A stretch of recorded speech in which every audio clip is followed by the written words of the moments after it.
April 1945. Morning mist lingers over a barbed wire compound in the rural American Midwest. Somewhere on the outskirts of a small town, a battered bus lurches to a stop. Guards in crisp uniforms stand at ready, eyes narrowed not in anger but caution. A door squeaks open. Out step a dozen weary figures, German women in mud-stained uniforms, uncertain, clutching battered satchels or nothing at all. They are nurses, auxiliary workers, not soldiers in the classic sense, but prisoners of war all the same. Pale faces glance around, searching for threats behind every tree, heartbeats thundering with memories of bombardments, of capture, of endless nights on trains heading ever westward. Captain Gerald Hayes, camp administrator, watches in silence as the new arrivals shuffle past old signs. No trespassing, military area, in English they do not yet understand. In the chilly air, a strange aroma slips between the pine trees, warm, rich, unfamiliar. Some women sniff, noses wrinkling in confusion, then widen in disbelief. It is the scent of bacon, real bacon, crisping somewhere beyond the fence in the American dawn. Fried pork carried on the wind, utterly alien after years of scarcity, hardship, and ersatz substitutes in a war-starved Reich. "Can it be?" whispers Liesel, the youngest, barely 19, hand to her lips. "Americans," answers Marta, the oldest. "They cook for themselves as if there's no war at all." None of them know that this morning, the smell of breakfast will change more than just their hunger. It will begin to unravel what they know of friend, foe, and what enemy truly means. Just weeks ago, these women were hundreds of miles away, some in bombed-out Berlin hospitals, some pulled from shattered trains, others snapping frightened salutes in makeshift field kitchens. Food was gray, bland, simulated. Wartime margarine, coffee brewed from roasted acorns, meager beet tops, and old bread stretched thin with sawdust. No one in uniform had tasted honest meat in years, let alone real bacon, thick and golden, hissing in a pan. Even the officers spoke quietly of American abundance, a myth whispered on cold, hungry nights. On this new continent, surrounded by wire and armed guards, could it truly be so? As the women shuffle into the intake tent, heads spinning from fatigue and disbelief, Liesel lingers near a cookhouse window. Inside, American GIs laugh and flip sizzling strips in blackened pans. The aroma, smoke, salt, promise haunts her even as a guard gently nudges her forward. For a moment, she remembers nothing but hunger, not fear, not propaganda, not duty. Only the hope that somehow the rumors about America might finally be true. If I am to be a prisoner, she thinks, at least let me dream of breakfast. The sound of bugles signals wake up in the American POW camp. Sunbeams filter through neat rows of wooden barracks, transforming wire fences from sinister boundaries to mere patterns on dew-soaked grass. The German women are escorted outside, blinking in the brash, unfiltered light. Their captors, mostly older reservists or young GIs, stand at attention, but their postures are relaxed, their faces mostly unlined by hatred. A breakfast bell rings. Lines form, and the POWs are told to march, orderly but not hurried. Inside the mess hall, the shock returns. Tables groan with trays of oatmeal, scrambled eggs, stacks of white bread, food not rationed in slivers, nor barked over by nervous cooks, but served with abundance bordering on extravagance. As weeks blend into months, the routines of captivity dull much of the initial tension. Not all days are warm, not all guard faces are friendly. There are conflicts, whispered arguments, tears in the shadows when news of the wider war reaches the camp. But the more time passes, the more the German women sense a slow softening, within themselves among the Americans and between both worlds. Bacon remains a centerpiece of camp memory, weekdays, Sundays, holiday mornings. Some POWs joke, maybe we are here for breakfast, not the war. It's a small rebellion against their old fears, a way to claim normalcy amid wire and guard towers. Captain Hayes, observing from his office window, smiles when he sees the women playing cards, laughing with a Red Cross nurse over a botched translation, or helping decorate the camp mess hall for an American holiday. He believes food and fairness keep order better than force. One day, Liesel is approached by a young GI with a rare treat, fresh strawberries. "Try them. Grew in my uncle's field, just outside town." She is hesitant, but the gesture is too plain to refuse. Later, she shares her portion with Marta, who has been ill. In turn, the women begin to share stories of their homes, their mothers' kitchens, village breakfasts before war, holidays filled with sausages and laughter. Some guards listen, then describe their own towns and traditions, trading tales that blur enemy lines. A nurse named Greta, grieving lost siblings, finds a friend in Rose, the head camp cook. Rose teaches her to fry American-style bacon, then asks Greta to show her how to make apple strudel from memory. They work in the kitchen early one morning, hands sticky with dough and grease, laughing loudly enough for both barracks to hear. The food becomes common ground, a language deeper than politics, wider than the Atlantic.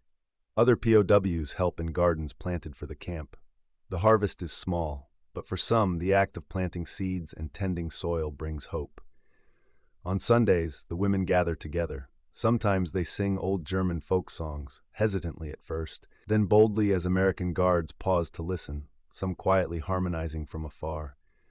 Liesel writes to her family, "We live beside Americans who never seem angry. Their food is generous, their laughter is true. I have learned to cook bacon, and some days I forget I wear a prisoner's patch. I miss you, but I cannot explain how strange peace tastes. I dream of home. I dream of breakfast on Sundays that smells like bacon." Marta, ever skeptical, writes, "Sometimes I believe the war is over, just for us. We are guests in their camps, not just prisoners. Does fate really draw kindness from enemy hands?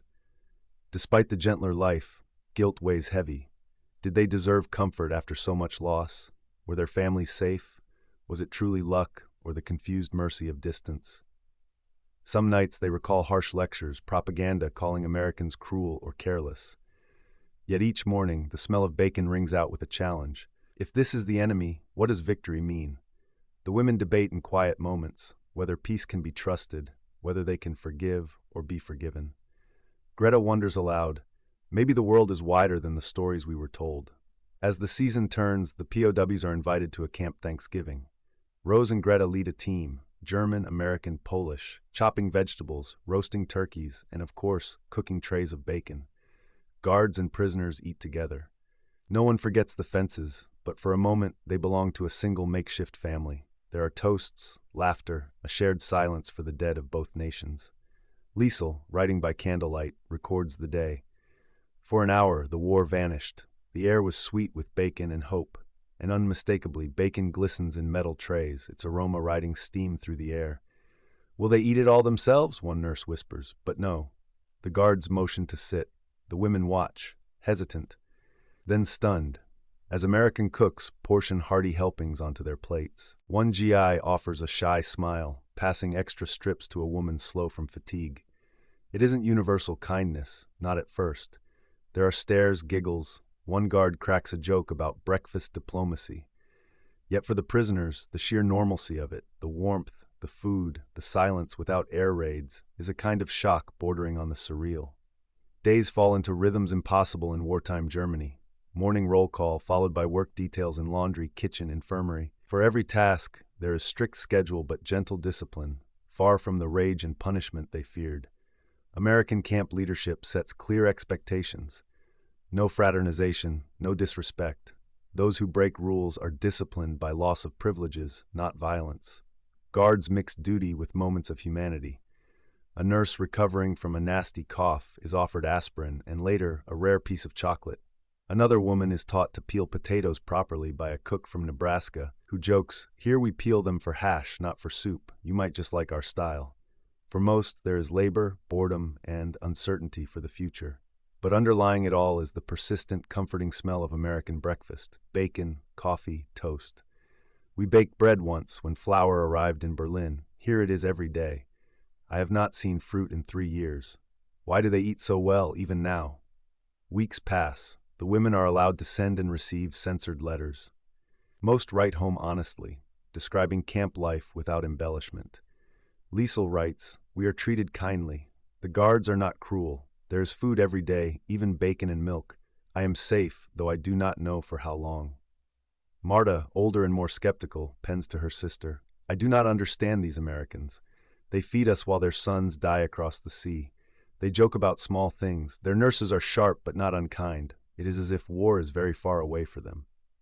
In group discussions after work, the women exchange stories about American music played in the evenings, the color of GI uniforms, rumors about life beyond the fences, baseball games, church socials, dances in gymnasiums.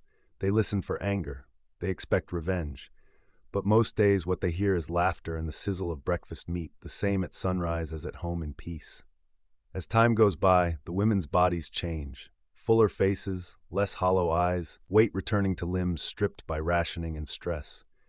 Some recover from lingering illnesses with medical care, vitamins, fruit, tokens unimaginable in bombed-out Europe. A few women volunteer in the infirmary or join the sewing detail, making repairs to American uniforms. One is taught to embroider by a Kansas farm wife, herself a Red Cross volunteer, and returns to her barracks with a small square of patchwork. "I never thought to sew such colors," she laughs, "not in gray and black, but red and gold." Slowly, suspicions are replaced by small, hesitant trust. Even the stubborn ones admit, if only to themselves, that the greatest difference in captivity is the simple, recurring smell of bacon that greets them every morning. It becomes a symbol of deep confusion. How can the enemy offer what was unthinkable at home? One Sunday morning, the camp administration organizes an interfaith prayer service. German, English, and Polish all spoken, hymns exchanged between guards and POWs. Afterward, a chaplain explains the American tradition of Sunday breakfast: bacon, eggs, stacks of pancakes for all. The women, initially reserved, laugh as a GI attempts a few words of German, mixing up Zucker and Speck, sugar and bacon. It's awkward, but laughter makes it easier.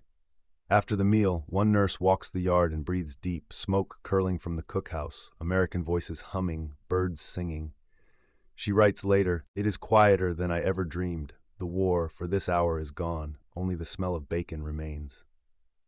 Summer, 1946. One morning, the loudspeakers crackle with news long awaited, orders from Washington and Berlin alike. Repatriation is imminent. German POWs will soon be released and sent home. Shock spreads through the camp. Some women break down in tears. Many stand wordless, hands trembling. Greta clings to her patched apron, the one Rose had gifted her during their last Thanksgiving. Liesel crouches in the garden, unsure whether to hope or fear. Even the guards feel the weight. There is an odd, shy rush to finish things. Nurses pack uniforms made softer by months of wear. Others fold scraps from camp sewing circles, small tokens that will travel thousands of miles.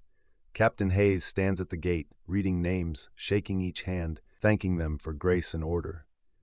Red Cross volunteers offer food for the journey: bread, apples, bacon wrapped in brown paper.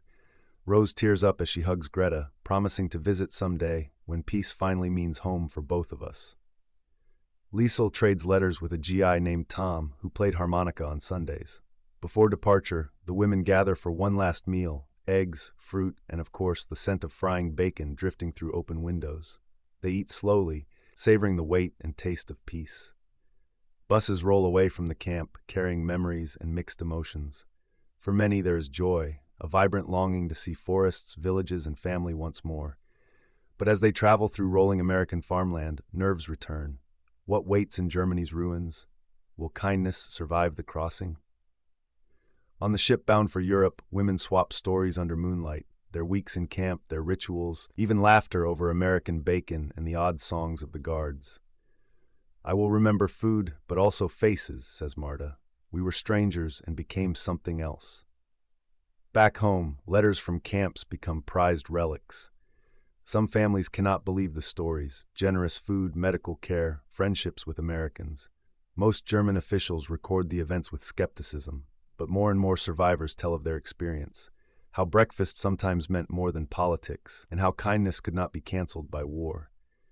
Greta returns to find her village changed, but her memory of American bacon becomes legend, told in markets and kitchens, even as food remains scarce. Liesel marries and has children. On Sunday mornings, she fries bacon with care, sometimes humming camp songs, sometimes writing to old friends across an ocean defined no longer by war but by peace. Decades later, the story of German female POWs in American camps stands out for its quiet courage and its challenge to old hatred. Historians unearth letters, diaries, and photos, a world where breakfast, care, and small mercies broke through walls of suspicion and fear. Veterans' reunions sometimes include foreign friends, women who recall the paradox of captivity blooming into connection. Rose visits Germany one summer, sharing recipes and long, bittersweet hugs in rebuilt kitchens. At memorial services, the air often carries the scent of cooking, as descendants honor both losses and unexpected gifts. In captivity, humanity endures not through rules or rhetoric, but through daily gestures, bread, song, and the smell of bacon at sunrise. For those women, the taste of peace arrived in small, unlikely ways. A shared meal in a foreign land, a friendship in the shadow of war, and the wonder that even enemies could care for one another. History remembers battles and treaties, but sometimes it is breakfast, and those who share it, that truly changes lives. If stories like these inspire, heal, or challenge your perspective, subscribe and share our channel. Let us remember that peace is made not only in treaties, but in kitchens, gardens, and simple acts of kindness, even when the world seems broken.